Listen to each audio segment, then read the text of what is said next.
We got to take a break. Wayne Newton's here. Yes. What is he promoting? Anyone know?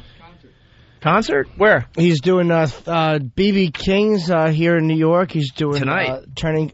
Today's 27th. Yeah, he is doing that tonight. Turning Stone Casino in Verona, New York, Alexandria, Virginia, and also Lawrence, Massachusetts. He's got 4 dates. He's pushing. All right, cool. We'll talk to Wayne Newton next. This is the ONA virus spreading across America.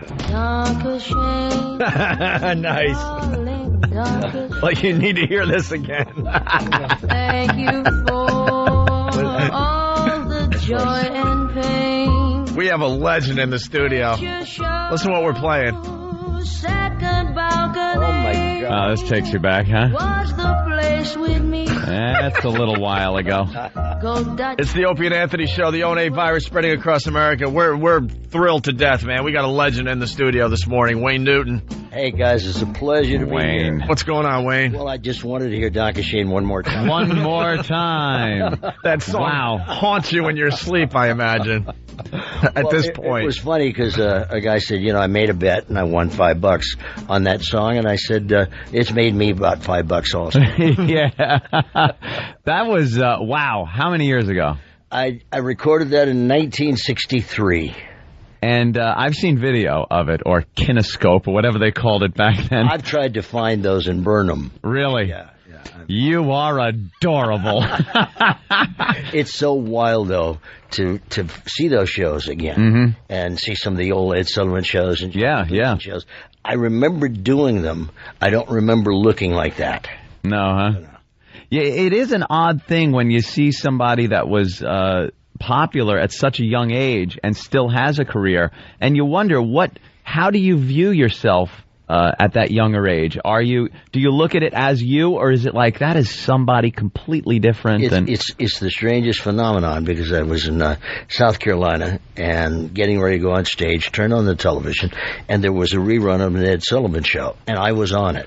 And I remembered the show like it was yesterday, but the person doing the show as Wayne Newton, I wasn't aware of at all. Yeah. It was like, who is that? It's a different person. Really strange. Yeah. You really are, though. You have a real celebrity vibe to you. Wayne walks in a room, it's really like we've never met before, and it's like you look. This sounds like really gay, but you look really good. You smell really good. He smells famous. Yeah, I'm gonna have Wayne Newton cologne on my hand for the rest of the day. I keep hoping that'll save my show, guys.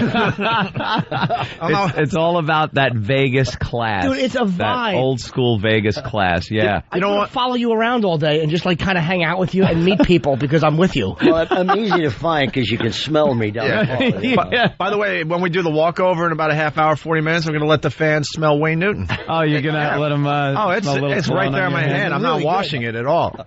It's going to be with me all day. A piece of Wayne Newton goes with me all day. Allergic to that stuff, Right? There is a separation of like old Vegas and new Vegas. And some of the people haven't been able to make the transition. You've done it. But how do you see it? You were part of old Vegas, the I guess what they call the adult Vegas, the Vegas that was a little shadier, and then the Vegas that people tended to call the Disney Vegas, now that it's more family-oriented. Well, I think for those of us that worked there and have continued to work there through that transition, and frankly, there aren't many of us. I could probably name them on one hand. I think for those of us that do that, it was a natural transition. We saw the corporate mentality coming, and we saw the publicly held companies becoming the conglomerates and owning 6 and 7 hotels at a time. Obviously, with that, you lose some of the personal touch of knowing people. And however, having said that now, I think that the power base, the power structure of Las Vegas has remained somewhat pretty much the same. Really? Yeah. It's kind of a small town in many ways, even though it's kind of exploded. So the big players are still in place, and they're the guys pretty much running things. Exactly. Yeah. Exactly. What do you do? We were talking before we came on the air about what you do when you're done with a show. You live in Vegas. Everybody that goes to Vegas knows what to do. You go to the casinos, you go to the shows. What does somebody who lives there do for fun? What do you do to go out and have a good time? I go home. You just go to your home. I just go home. Because see, look at me, stupid. I'm thinking of a house and the TV and something. Not Wayne Newton's house. He owns a mountain. What do you think he does? It's like NORAD. Right. He just drives into a mountain. He owns his own state, Anthony. I mean, But you get sick of like being like, because you are the show, so he probably just retires to a study and like real quiet and just wants to be left alone. What do you do at your house? I really walk around. We have about 70 Arabian horses, and I walk around the ranch when I get home. And, The ranch, Jimmy. Check the horses and check the animals, and many times I'll turn on the TV, watch a little news, go have a glass of wine with my wife out by the pool, Cartoon. and a cocktail, and really, it's the kind of thing where in the old Vegas, you could go out to dinner after the show, call your friends and say, hey, come on, let's go. Now, in order to do that, you have to call somebody and say, keep the restaurant open for us, because they close early. Why is that? because they want you gambling. The town has become more convention-oriented. In the days where the town started to jump at midnight, now those same people have to be at their meetings at 7 and 8 in the morning, so they go to bed. Yeah. Anthony Club Soda Kenny's in front of a mic, so this has got to be very important. Hold this on, is Club this is gonna Soda be Kenny, Wayne. Probably one of the most profound questions you've ever been asked is going to come out of this idiot. We were talking gentlemen. about Wayne's house, and I had the pleasure of having a Sunday dinner at Wayne's house back in the day. He was a... Yeah, he was hanging with the Dice Man. Yeah, and he's got a zoo on his property. The guys came over. We had to burn the chairs and plates out. I don't doubt it. We had a great time. But he's got a magnificent house, and the one thing I was very overwhelmed by, in his office, he's got memorabilia from his whole career, which is really a sight to see. Hey, Wayne, I lost the D off my jacket over your house, and now I can't go on stage with just Iceman. Have you found the D? Could I come back and look around? Hey, you got that down. Thank man. you. Yeah, I've been trying that. Maybe I could open for you. Anytime. Get out of this. How about tonight? What are you doing tonight? Oh, tonight, where are you going to be? BB King's here BB in King. Manhattan. Nice. 57. Is that 57 or 42nd Street? 42nd Street. It's Yeah, it is 42nd. it's down there a little bit. Yeah, 42nd Street. A little BB south King's. of here. Tickets available? Or It's that way. I can't see that. I don't. Sold out. It's got to be sold out. I have Wayne no Newton. idea. Luckily, He doesn't I don't care. know. He just shows up. You know, I read you did your 25,000th show in 1994. yes. In That Vegas year? alone. What are In you up Vegas. to now? That's I over wouldn't 10 years even know ago. where to start. You wouldn't even know. No, when you consider that I've been there since I was 15. I started doing 6 shows a night, 6 nights a week, until 1962, and then I've been headlining since 1963. So that's 2 shows a night, 7 nights a week in those years, up until really about 10 years ago. Wow. And, so being on stage is something I've been comfortable doing. Yeah. You know. Obviously. You watch movies like Casino or Goodfellas, things like that, and kind of maybe know who they're talking about, or hey, all right, I'm edging around the question. What I'm saying is, this is Anthony asking the question. because I watch I don't want those any movies. part of this. A lot of people fascinated with that lifestyle in the movies and everything like that. I just want to know if perhaps maybe you've seen some things in your career. The reason I'm still there is because I have seen them and I don't talk about them. All right, fair enough, sir. But Fair enough. Having said that now, I can tell you that when those people were there running those places, A, they knew how to do it really well, and B, you could get an answer. You didn't have to wait for the board of directors and, let me meet with the group to see if we're capable of making a decision. Yeah. So, there's some real pluses when those people are there. And Wayne, perhaps some of your other friends in entertainment can come over. Didn't they know how to take care of entertainers too? Because now it's all these corporate idiots that they're kind of disconnected from it. It's like I heard those days, those guys really liked the entertainers, and they knew how to take they good care liked of the you. entertainers, and the entertainers were the reason that the people were coming, and they knew that. Bill Hara, for example, certainly down in that same group that we're talking about.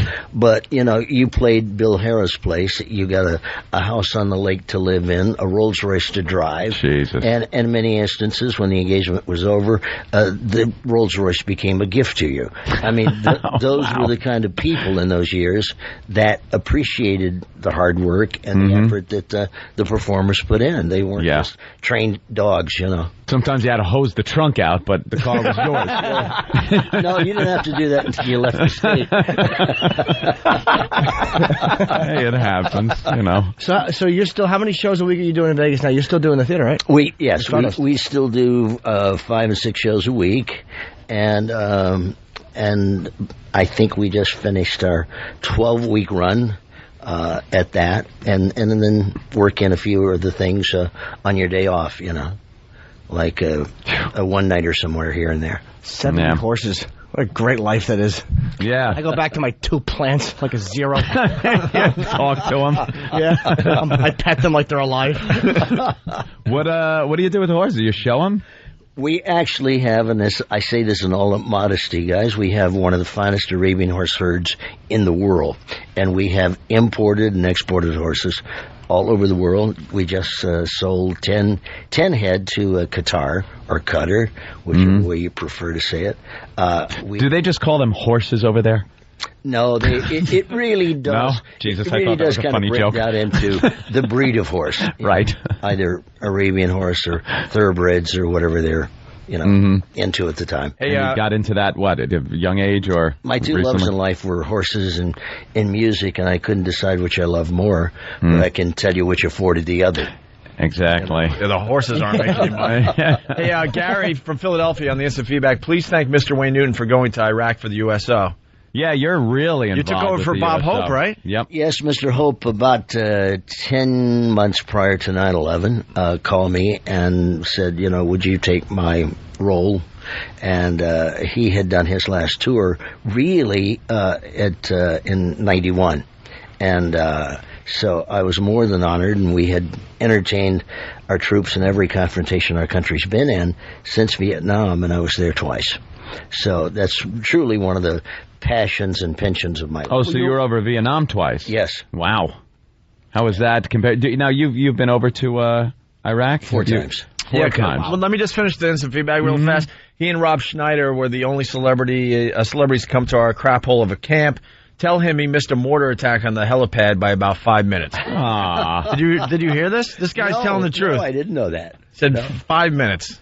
Well, actually, in Nam, the place we were playing got blown up about 2 hours after we were there, and the plane we were taking out of one of the camps started to pick up ground fire, and so the bullets were, wheezing through the fuselage. So I think in all those places, if you're in a place that's kind of in harm's way, you have to expect those things.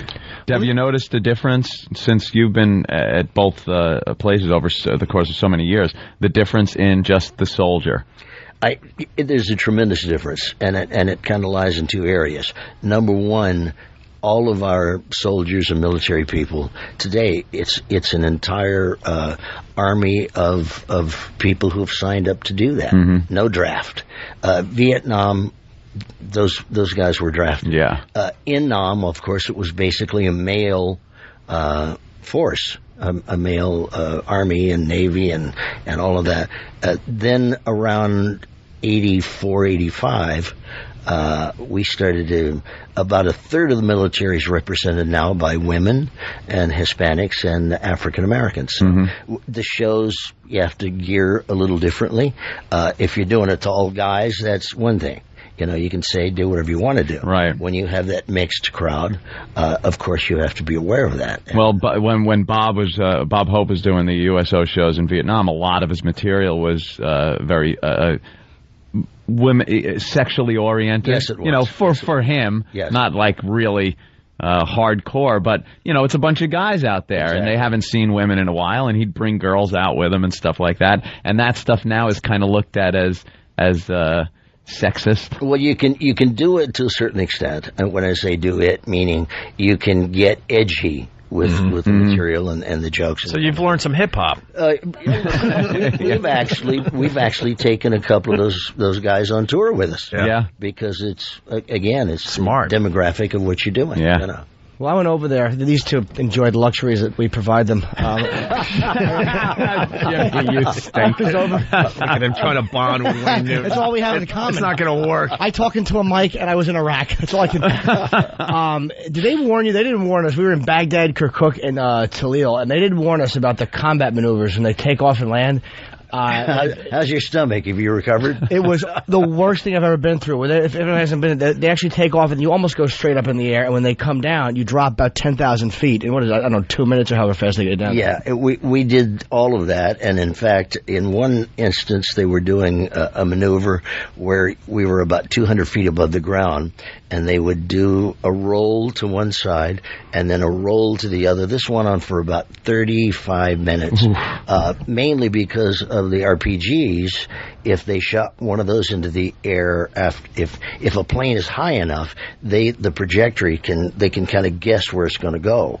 If the plane is closer to the ground doing that, by the time they would fly above the insurgent, they're way past him. And so that's the kind of takeoff and landings that we did on a regular basis, yeah. I didn't fly in any helicopters. I don't think I would have been able to handle that. It was all planes, and we flew like once a day. But some guys got to go in the Apaches and fly over the neighborhood. Black Hawk. Yeah, none of that stuff. Well, that stuff is so sophisticated. I'm a helicopter pilot also. So of course you are. Of course he is.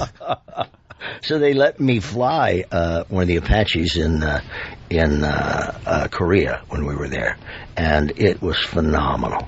They could sit behind a mountain, for example, a hill, if you will, and just stick up that dish on top of the Apache. And they could look in an apartment building 10 miles away and tell you the color of the eyes of the people in the rooms. And they'd never be able to see you over the mountain looking. Oh, no. I just hope, and you don't have to say a thing, I hope they allowed you to fly a mission and somebody got killed by you. I just hope some insurgent was killed by Wayne Newton. How cool would that be? I'm glad you finally said insurgent, because some of the guys might have died by just the show. We have to get Wayne out of here, unfortunately. So all they do right before it hits, they just smell a wonderful cologne on the missile. Yeah, right. Donko, what? We were being driven, guys, last night. It's the first time this has happened to me. But and the gentleman who was driving us, I think, was Indian, Eastern Indian, and spoke so little English that it was difficult to understand him. And at the end, as he dropped us off at the hotel, he said to me, "Can I ask you a question?" I said, "Sure." He said, "What do you wear?" I said, "What?" He said, "What do you wear? What is your perfume?" I said, "Sweat." You know. He was hitting on you. Just sweat cologne. I'd sent my wife upstairs and I said, "Let me talk to this gentleman," you know. No, a very nice guy. You should have told him the wrong thing on purpose to get him beaten up. It's Estee Lauder. I did. I didn't have anything on. So it was, all right. Hey, we got to get him out of here. He's ringing the bell today. Yes. Well, tonight, B.B. King's, obviously on 42nd Street. Tomorrow night, the Turning Stone Casino in Verona, New York. Sunday, the 30th, Birchmere in Alexandria, Virginia. And Monday, July 31st, a Monday night gig, Sal's Riverwalk in Lawrence, Massachusetts. And I wish I could go to these shows, man. Check out Wayne Newton, guys, a we'd love legend to in have the business, you man. anytime you can make it. Absolutely. Thank you so much for coming by. It's a ball. Anything else you want to promote? Websites? I really didn't even want to promote that. I just saw you guys' picture on the bus, and I said, I've got to check out these. That kind of made me happy today. He walks in and is like, we saw your picture on the bus. Yeah, great. New York. And by the way, guys, the pictures do not do you justice. No, they don't, do they? All right, it's Wayne Newton, everyone. He's got to go ring the bell down there in on Wall Street or in Midtown. I hear this. They fake it. Are we supposed to talk about that on the air? Oh, no. Kind of a little thing going on. That's really interesting. Well, what are you representing? Any? Because usually, is it just you going down there representing some business? I think it's the USO. Oh, okay. Oh, that's pretty cool. There you go. And part of it's a small fundraiser for the USO. All right. Cool. Nice. Yeah. It's Wayne Newton, everyone. We'll continue in just a bit. It's the O&A virus spreading across America. You're checking out the Opie and Anthony show. I got a real problem here. What seems to be the problem? I gotta now go home and explain to my girl why my junk smells like Wayne Newton. Well, he shook all our hands, and Wayne Newton smells wonderful. He really smells good. During the commercial break, we've all been smelling our hands. Yeah. By the way, I don't know what he just smells like. Rich, famous guy. Yep. By the way, outside the studio today, when we do the walkover, the O&A Pest, you get free smells off my hand. Wow. If you want to smell Wayne Newton, step right up and smell away. It's almost like a scratch and sniff. I wish I would have hugged him. Oh, imagine that. I got a hug. Yeah. You sure it smells like him too? Yeah, but I got to tell Lindsay why my junk smells like Wayne Newton. Because he shook our hands, and then I went into the bathroom. Yeah. Hopefully she doesn't realize it before you tell her, because that would be embarrassing. His zipper comes down. Hey, Wayne. Did you see how comfy he was too? Like the whole suit thing. Any of us in suits are like we're all stiff and stuff. He gets ready to sit down, and the jacket comes off. And he sits down, and he's all relaxed, and then he gets up, someone puts his jacket on, his wife, I guess, puts his jacket on, and then he goes, oh, there's a problem with this watch. And he did something to his watch, and Jimmy goes, yeah, there's too many jewels on it. It's too heavy. It's too heavy. Poor arm can't hold it. But he's just a famous guy, man. Yeah. I know that's a really bad description of a celebrity, but it's like some people have that charisma. But it's accurate. Yeah. Yeah, he's the real deal. There are guys from his era who would come in here, and we'd be like, who's this has-been? Who cares, if this guy's in here? But that guy just presents himself as a famous legend in the business. And by the business, I mean the business of show people. He's still doing gigs, man. Yeah. He's still doing shows. He doesn't need the money. I mean, he's just doing them because he probably loves to do shows. Yeah. What was he wearing, by the way? Everyone's asking that. Paco Rabanne. Yeah, Paco. But there's a bunch of different ones, and all you fat dopes out there, you're not going to smell like Wayne. Stop it. You're not going to come off like Wayne. There's actually guys out there with a date that think they're going to present themselves as Wayne. I'm going to wear some Paco Rabanne and smell like Wayne Newton. Exactly. You smell like Wayne's ass. Yeah. Which probably still smells good. Of course it does. You're wearing an I'm with stupid shirt. You're taking a girl to TGI Fridays. You have nothing in common with... Even if your name is Wayne. If your name is Wayne Norton, you still have nothing in common with him. That's funny. That's what the boss here thinks your name is. Exactly. Yeah. All right, really fast. The boss here shook Eric's hand and goes, hey, Jim, you do a great job on the show. Thanks. Complete non-entity I am.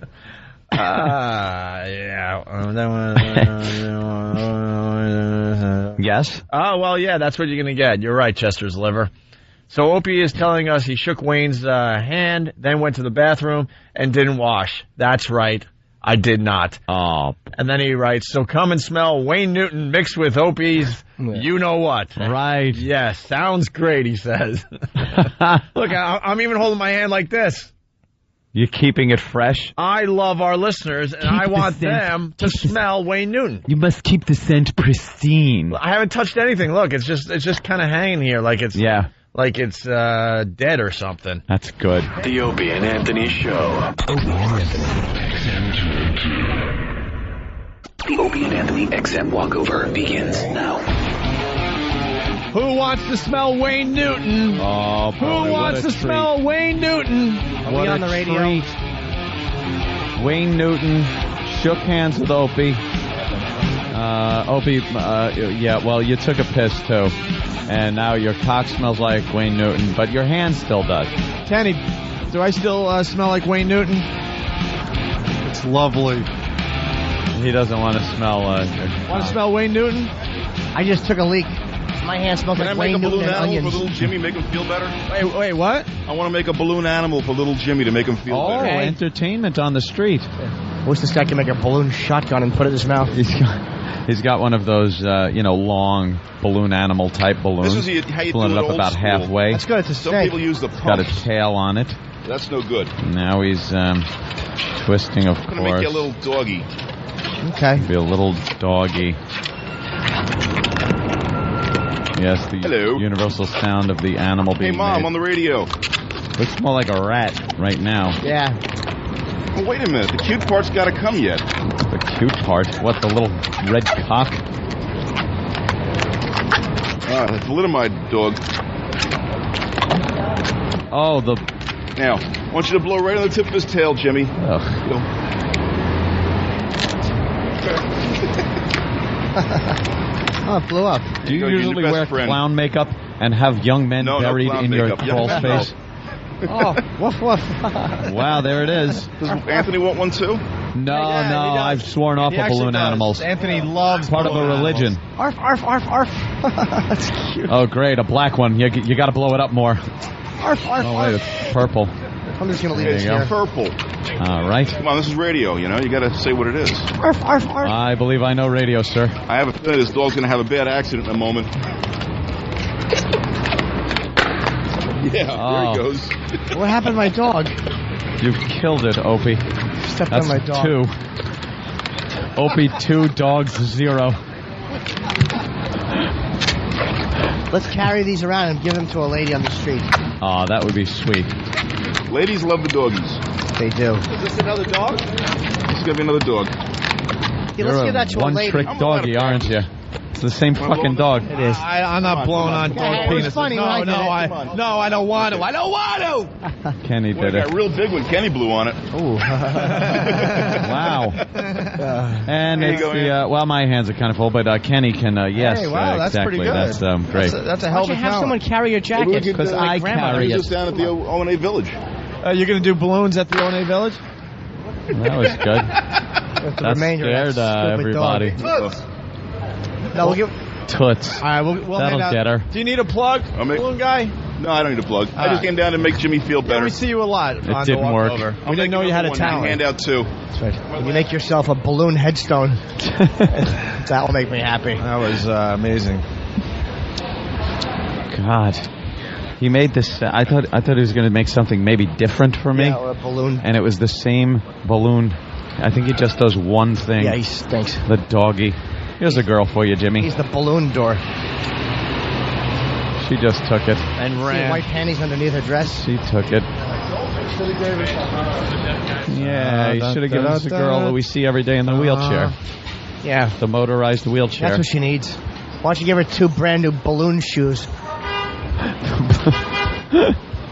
You know? Sterling Balloon animal, Services. more How about- active than she is. How about some balloon legs? Look at this, miss. He made a balloon jumping jack.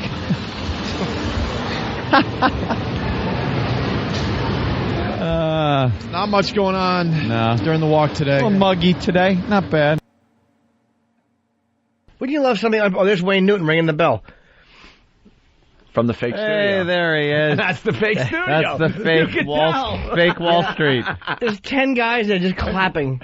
It's fake Wall Street. Yeah, they didn't want us to mention it while he was in the studio. What is he looking down at? Just nothing? Yeah, they Look at probably. him smiling. Wow, they do that. We got some inside scoop today. When they ring the bell, they're supposed to do it down at Wall Street, but they have it like some kind of setup here in Midtown. In Midtown. just in case you can't get down there in time. And that's where he was. It was so obvious he was, right? He wasn't in Wall Street. Yeah.